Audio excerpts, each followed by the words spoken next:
G'day, I'm Derek Fildebrandt, publisher of the Western Standard. You're watching The Pipeline. Today is July 27th. I'm joined, as usual, by Western Standard news editor Dave Naylor. How are you, Dave? I'm very well, Derek. Thank you. Beautiful summer day. It is. Joined by the always sunny Western Standard opinion and broadcast editor Cory Morgan. Cory. Good day. As good as it gets. Good time. Come on. I want to tell you before we're on the air, but I didn't today because I'm a jerk.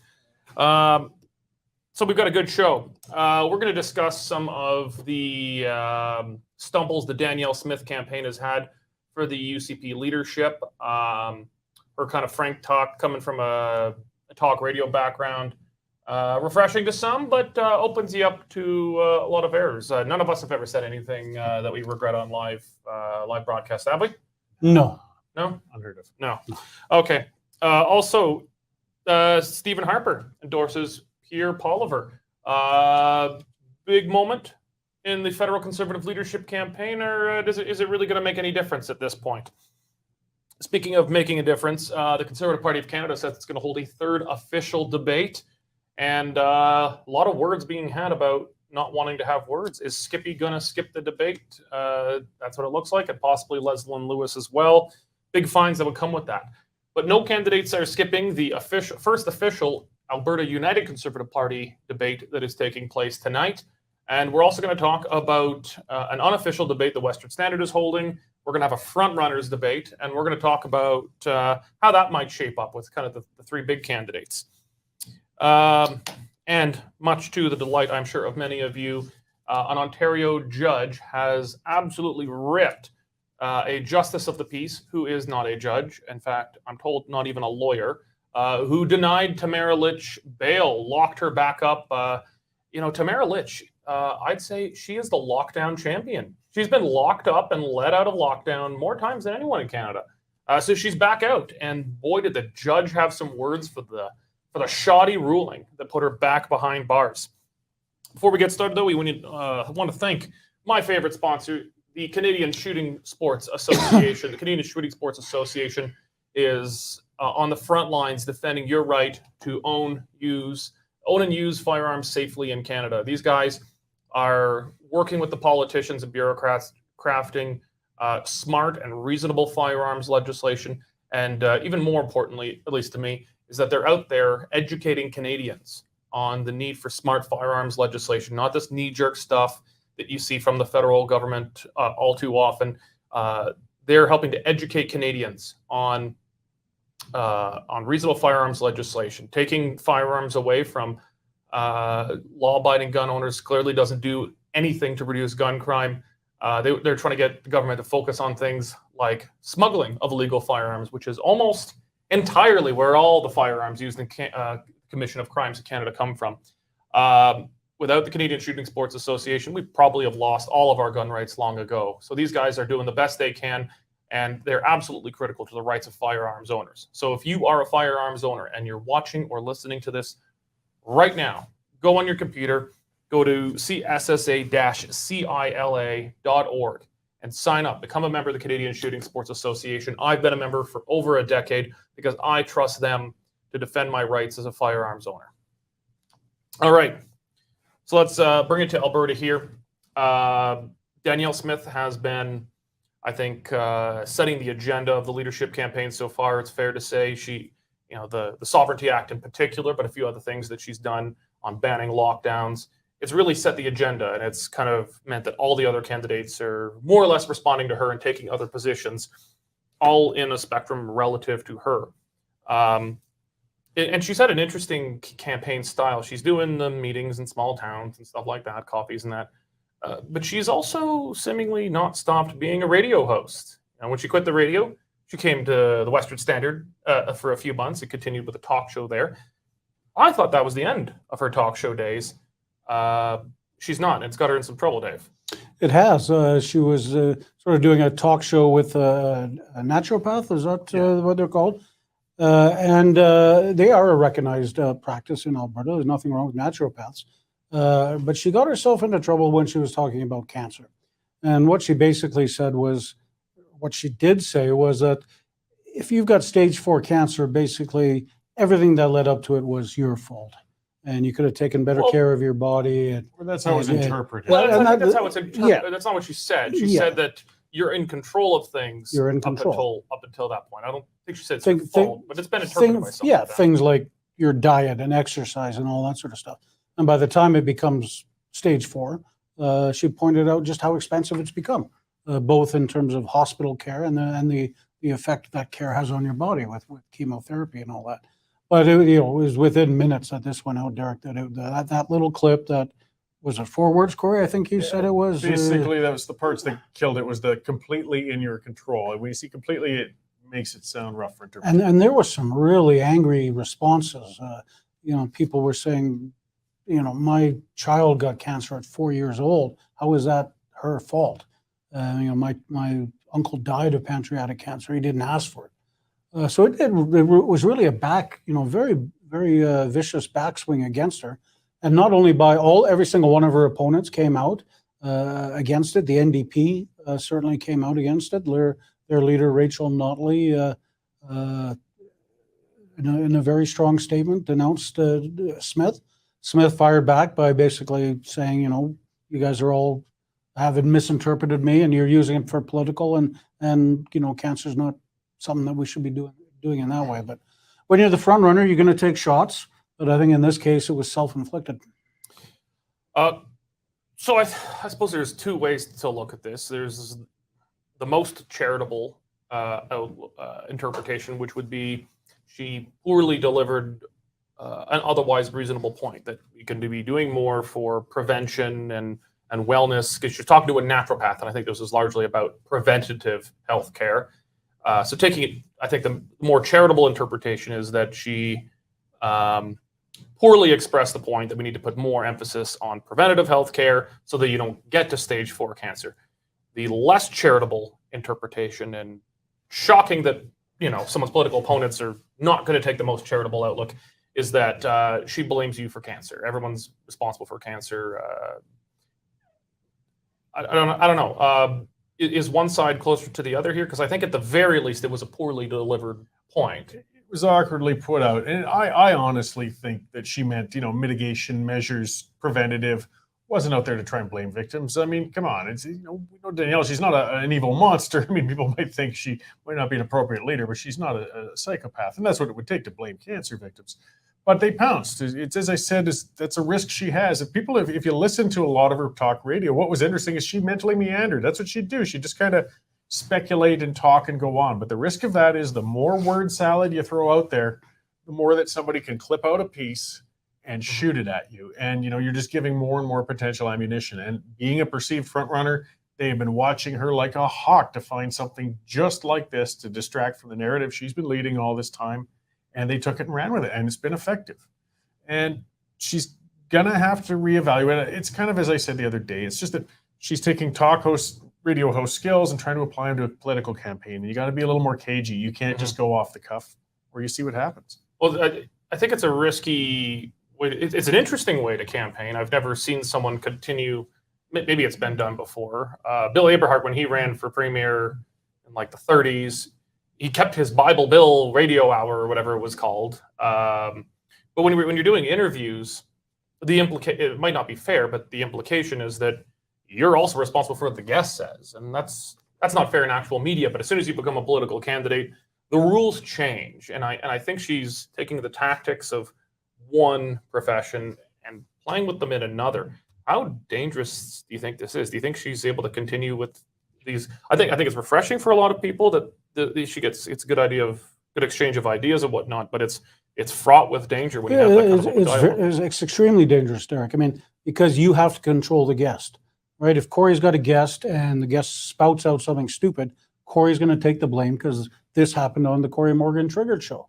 And it's the same thing. If Danielle Smith has a guest, that guest says something stupid, even if Danielle doesn't agree with it, she's going to be linked to it. Whatever stupid comment you want to make, it will say stupid comment on the Danielle Smith show. Danielle Smith then says she agrees with stupid comment. That's just the way it is. So you got to be really, really careful. So I think it's the first real chink in her armor here. It's obvious. I think it's far from a debilitating blow to her campaign, but it is a blow here. And it's not just the NDP that have jumped on her. Her opponents, Brian Jean and Travis Taves, and I think probably some of the at least a few of the other lesser known candidates have jumped at her for this. Cory, do you think this is actually gonna hurt her chances in winning? Because she doesn't have the kind of lead that Poilievre has in the federal race, but she's a front runner. Do you think this is going to be a significant setback for her? It'll hurt it, but I don't think it'll crater it. I mean, there's still some months left and time to make up. I think though she's going to have to reevaluate her approach. If she's going to do a bunch more interviews and a lot more talk over 2 more months, rest assured there's going to be a couple more things that get clipped out of there. I mean, but as you said, it's been a successful tactic too. It's been refreshing. It's been good to hear. I mean, that's how she came from the ashes of the Wild Rose floor crossing and actually rebranded herself, was years of talk radio work. And she's taking that strength and applying it to this. It's interesting, but it's coming, as Dave said, with dangers. So I hope for her sake, the campaign's looking within and saying, we got to be a little more cagey with how we're doing this, with this candid speaking, because people like it, but it can be a minefield. And I said it as well the other day, it's regretful if she does tighten up, because I tire of that. I was mentioning it with other guests. I've had a couple on who were candidates in that race too, and it's painful. I mean, I'm just getting talking points out of them. I might as well just read their press release and get on to the next guest. So I we'll see how she adapts to it. But this was a bad misstep, I think, and it's made national news. I mean, even others are taking advantage. Warren Kinsella was on Twitter calling her a loon today and things like that over it. Like, it'll take a bit to recover from. Well, I'm sure conservatives are always paying attention to Warren Kinsella. Yeah, no, that's an endorsement in some people's eyes anyway. Yeah. So haters going to hate, yes, right? Yes. So. Yeah. Okay, well, let's turn to the federal race for a minute. We're going to come back to the UCP in a few moments, but pretty big news on the campaign trail. Stephen Harper endorsing Pierre Poilievre. Yes, good news for Pierre Poilievre, if that's what you want to call him, Mr. Poilievre. I speak Albertan. Speak Albertan. It was weird how it kind of came out. It was not late at night, but 7 o'clock at night, and a video all of a sudden appears, and there's former Prime Minister Harper saying, in his opinion, Poilievre is the best for the job to lead the CPC. Talked about his time when Poilievre was in his cabinet, and gave him a glowing reference. Said he's our man. And you would know more about in terms of the analytics, in terms of how powerful it will be. But he's like the godfather. He's the godfather of the modern conservative movement. So I think his recommendation will carry a lot of weight. I guess Jean Charest camp, they're waiting for Brian Mulroney to come out and support him. Not sure if that'll happen, but they'll be dueling with former prime ministers. Yes, a lightsaber fight or something. But yeah, big get for Poilievre without a doubt. Cory, this is a pretty late move in the campaign. Like, there's still a fair bit of time, but the membership deadline is already long since passed. Some of the voting has already even started. In fact, Poilievre is far and away the front runner, probably headed towards a first ballot victory. I'd be surprised if it's anything. But is this too late to make any substantial difference? That's hard to say whether it'll be a substantial difference or not. I think it'll make a difference, though. I can't think of a better endorsement he could have gotten. As you said, it was just late in the game. But, I mean, Harper never endorses. Since he left, the prime ministership, he's stayed out of all of these races. He doesn't poke around. So it says a lot when he decided to sort of come out of his quiet space to say so overtly, and take a side in this race. I mean, that carries a lot of weight. And he was the last successful conservative leader. This isn't one of the also-rans from the past. This was the prime minister who had a majority. So I think for what few undecideds, there's still always a few. And that was a very powerful tool, I think, to help them make their mind up and say, yeah, you know what, I'm going to go with what Mr. Harper said. So I'm hesitant to think there's actually going to be a big difference here because it's so late. I think the big difference, what the impact this might have, on what your feedback, Dave, is not so much in terms of the vote total, but in terms of unity of the party. You've got at least sections of the establishment of the party and the more red Tory left-leaning side of the Conservatives that are just convinced that Poilievre is just Hitler or Trump, because those are the same thing, right? So they're very, very nervous about him, every side always says in a leadership race says, well, if we lose, we're going to leave and form a new party, and they never really do. What do you think the impact is going to be? Is there going to be you think this will have a big impact on maybe holding the party together and calming down some of the more nervous, reddish elements of the party? It might. I mean, every new leader has to reunite the party because, as you just said, there's always going to be people who are upset about it. The last leader failed to do it. He failed to quell the far right wing, led to the expulsion of Derek Sloan and whatnot. So there will be people who, no doubt, will leave the CPC if Poilievre is elected. No doubt, that'll happen. Where they will go, will they be so disillusioned they'll go to Trudeau? I don't know. Will they go to the NDP? Will they just not vote? But there will be a small section. Charest was very quick when Harper made his announcement. He put out a release saying, well, he respected Prime Minister Harper's opinion, but, it's just one vote and Conservatives must unite no matter what. And under his leadership, if he wins, he says he'll do that job. So certainly at the beginning, Charest was making the right noises in terms of not trying to split the party apart. I actually thought it was a fairly graceful response from Charest. I would imagine the response from Patrick Brown would be like, well, I always hated Stephen Harper. I don't want Stephen Harper's support anyway. Charest was like, well, that's unfortunate, but, that's fine. And, fine. When I'm the leader, Harper will still be allowed in, even though he didn't support me. I thought it was... And I'm sure Charest knew it was coming. Right? Oh, I mean, an endorsement like this doesn't usually come as a big surprise to those in the race. So. I was actually told about 4 months ago this was coming, but we weren't allowed to. It was given to us on a understanding we're not allowed to use it. I'm like, well, that's pretty useless. Okay, well, we're going to keep with this a bit, but we're going to mix it with Alberta. We're going to kind of bring it back all together. Federal Conservatives are having a third debate. Then we're going to turn to the UCP side. Let's talk about the Federal Conservatives having a third official debate. Poilievre and Lewis not seeming too happy about this. No, Poilievre has said he's not going to attend. No, and we can almost bring it back to what Danielle Smith said. She said something silly that was misinterpreted and has caused her a lot of grief. Poilievre just wants to avoid that thing happening to him. As the front runner, he will be attacked by everybody else. So he's got no real reason to show up. He fulfilled his debate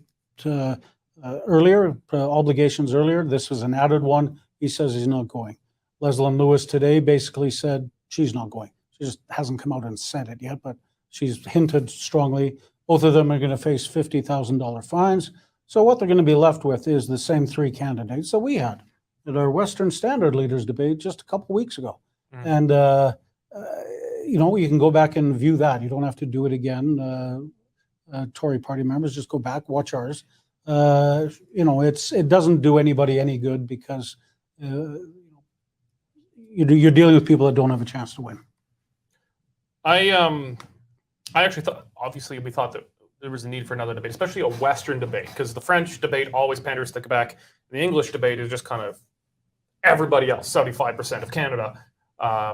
So I think there was real value in at least trying to get a front runner like Poilievre into front runners debate here. And I'm generally in favor of more debates. When you watch like the Republican primaries, there's like a friggin' dozen debates. I never watch after like the third one, but they have a lot of debates. But they're in that system, because of the way the primaries work, staggered on different days in different states, the field narrows down really quickly. So the first debate, there's like 20 guys on stage and they're all just shouting and nothing good comes out of it. But after Iowa and New Hampshire, you're down to like 4, 3 or something. Front runners debate, if you will. That's foreshadowing for those of you paying attention at home. But I think Corey, is the risk for Poilievre here that he looks like he's afraid to debate? He skipped the Western Standard debate. Actually, one of his excuses that he used for not going is like, well, the English debate that the Conservative Party held was by Tom Clark and Global News, and it was an absolute shit show. It was mainstream media. It was these stupid questions about what are you binging on Netflix and what's your favorite monkey species? Sad trombones. Don't forget the sad trombone stuff. It was dumb. It was poorly done. the questions weren't even really geared towards a conservative audience. It was more geared towards like mainstream media audience. I mean, but the Western Standard, I don't think could have been accused of doing the same thing here. What's the risk for him? Is it that he just looks like he's afraid to debate? Well, I mean, there's a risk that he looks afraid to debate it. As you said, he's willing to take that risk. As you said, there's not a lot of undecideds left at this point in the race either. But I mean, so you can't pull more into your camp very easily. But as we know, you step on your tongue, you can drive them away really hard and fast. You know, it's a lot easier to lose than to gain. So it's just strategic. I think that the swats he'll take for dodging the debates won't be nearly as bad as the potential risk of a misstep during a public debate. You know, as Lewis said today, what questions haven't been asked? You know, after months of questionings, months of press conferences, months of appearing on Cory's show, what questions are there remaining? Well, in terms of debates, most questions haven't been asked because that one English debate they had was, they were asking about Netflix and what you're binging and all these stupid questions. They didn't ask a lot of real policy questions. There's a lot of policy that has not really been discussed, especially in a combative exchange in a debate. But let's talk about Lewis. She sort of surprises me more. She is not on track to win right now. She would benefit by more exposure. But I think her strategy, if she's smart right now, is to ingratiate herself with Poilievre, to get a front bench spot in the shadow cabinet, and then if he wins and becomes prime minister, then in the cabinet itself. I'll ask you both. Do you think the reason she is saying she wants to dodge the debate kind of gives him a bit cover and ingratiates herself a bit? Well, you were at that first, or the other debate in Montreal, or was it Ottawa? The unsanctioned one. Cory and I both thought she did poorly. You were there. You thought she did well, and she didn't stand out in the second debate in Edmonton either. Maybe she just doesn't like the debate format. Maybe it's better off for her to continue going around the country meeting. Did I say she did well? Yeah, you did that first night. Okay, well, I retract that. Yes, we thought she didn't do very well. I think she wasn't the worst on the stage, but debating is not her. No. The two great debaters in this is Poilievre and Charest. Those guys love a knife fight. But bottom line is, I'm sure Poilievre is quite happy that Lewis is saying she's going to pull out. It gives him a bit of cover. Yeah, absolutely. I think Dave pretty much said it. I mean, it's just not her strength, and why not? At this point, I mean, getting more exposure, sure, it's okay, but she's working out there and getting that exposure. And if it's pretty much getting assumed that Poilievre is going to win, this is a good time to be nice to Mr. Poilievre so that you can potentially, as you said, end up in a shadow cabinet and maybe a cabinet position down the road. So let's talk about a debate with the opposite problem, where everyone wants to come, but not everyone's invited. So I know some of you are upset on this one, but so the Western Standard is putting together, we're hosting on August 9th in Calgary at the rooftop, right in downtown Calgary here. We're putting on a front runners debate. There's two reasons for that. One was stage was literally not big enough. It's a big hall, fits a lot of people, but the stage, it's meant to hold a band, and it's just not big enough to hold 7 candidates on it. So we were going to have to limit that down, and we thought, there's already 2 official conservative debates going on. I expect to be kind of a dull affair. Official party debates tend to appoint kind of a party apparatchik, and the goal is not actually fireworks and exchange. It's everybody be nice and see what we can agree on. The questions tend to be easy and scripted. But we're having a front runners debate, and based on every professional poll done, that's Danielle Smith, Brian Jean, Travis Taves in that order. Everyone else polls well down.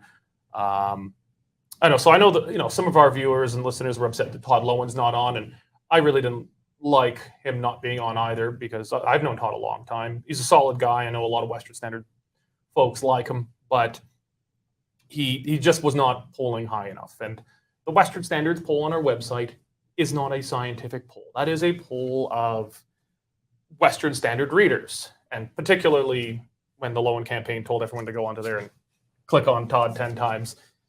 That made Todd look. Todd has actually, I think, been putting forward some solid ideas. I think he's got a fair bit of support in the party, but there is just, I cannot foresee any scenario where he's going to be potentially a finalist in the top 3. I think he'll have a strong showing. I think it'll make it impossible for them not to let him back into the UCP caucus. I think the only reason he's not in yet is because Kenny is still hanging around, sticking up the room. But we're looking at a front runners debate now. Dave, what are you expecting? I think you hit the nail on the head. It'll be more exciting. It'll be more controversial.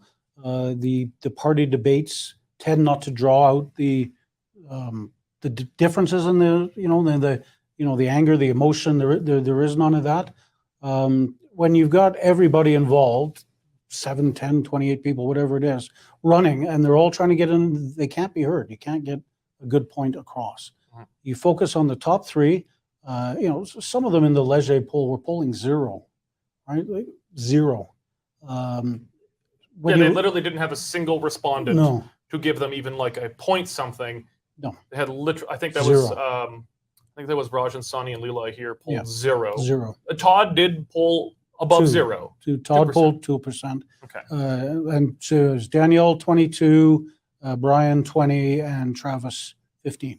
So those are, and then the rest 2 or 0. So they are clear front runners. And yeah, it's a shame we can't have everybody, but I think it will make for a more intense emotional debate, and questions may actually get answered. Cory, this is going to be the only debate that we know of. It's just going to be kind of the big three. There's not going to be 7 on stage here, kind of mixing up. It's going to be 3. What are you expecting to take place on that stage? Boy, it's a tough call. I mean, it is going to be a totally different environment than the one with the 7. Because with the 7, the others are all just trying to get some profile for themselves. The other thing you would get if you get too many and there's a perceived front runner with 7, say, you're going to get a pile on. They're all just going to keep beating on the front one. But you've only got 3 people. That leaves a lot of room for interchange. And it's heated. And I mean, I think they're relatively close to each other. I mean, the poll's difficult. Taves, I think, is underreported in that poll. We have to remember, they didn't poll just members. They polled in general. It was likely UCP. No, it wasn't in general. It was among people who say they're likely to vote UCP. How do you, because it's pretty much impossible unless you have the party's membership list to poll how the race is actually going. There were distinct top 3, but I think Taves, being so tight with the establishment mechanism, has got some good membership sales out there. So you got 3 people with everything to gain in this, and they're going to be taking it just very seriously. And it's hard to tell with the attitude whether it's going to be a matter of trying to prop themselves up or tear the other ones down. And one of those 3 will be Alberta's next premier. Yeah. Right. So we're not talking about just being the leader of a party. We're talking about being the leader of the province. And it's only going to come from those 3. Those polling 0 and 2% aren't going to win. Sorry to disappoint you guys, but it's going to be one of the 3. If I'm wrong, I'll put the intern in charge. I'll leave. And to be fair to the others who are running, it's not insignificant that they're in there, and they get a decent amount of support and things. They impact the race. I mean, who they whether they formally endorse or seem to endorse when it comes to second choices and things like that. If it's 3 candidates who are tight, there can be kingmakers among the other 4. So, I mean, I don't want to dismiss their efforts and their impact on races, but they just can't all be standing on the podium at the same time. If there was no other debates, well, then we would have to put all 7 on stage. But there are 2 other debates. Yeah. I'm not going to say they're going to be lame before they happen, but the official party ones tend to be. Tonight you'll get your chance to see how 7 works out. Yeah, well, and I encourage you, if you guys are upset that we don't have all 7 on stage, well, watch the one tonight. The Western Standard's going to stream it. We're also going to stream the other official party debate. You should watch it because I was excluded from a debate once, and that really sucked. And they actually literally changed the rules to keep me out of a debate. But it's a front runners debate because there's 2 others. I think it's important that we get to see the 3 who really could get at it. You guys think it's going to get nasty? Probably I'm thinking not. of throwing a knife onto the stage and seeing what happens. I guess it all depends on the moderator. I don't know. We feed him some good drinks before it starts. Whiskey. It is going to have a bar open for a while beforehand. So my hope is the candidates drink more before the debate than after. Okay. We're going to move it on back to Ottawa here. The judge reviewing the latest fight in Tamra Leach's battle to be not sentenced before her trial more than a child molester gets. The judge ripped the justice of the peace that sent her back to jail after she accepted an award. What the hell's happening, Dave? I wish I knew, Derek. Tamra Leach has spent, I think it was 49 days in jail 49. since she was picked up on the latest alleged impropriety. There's a machete attacker in Calgary who did less time than that. There is. And he's convicted.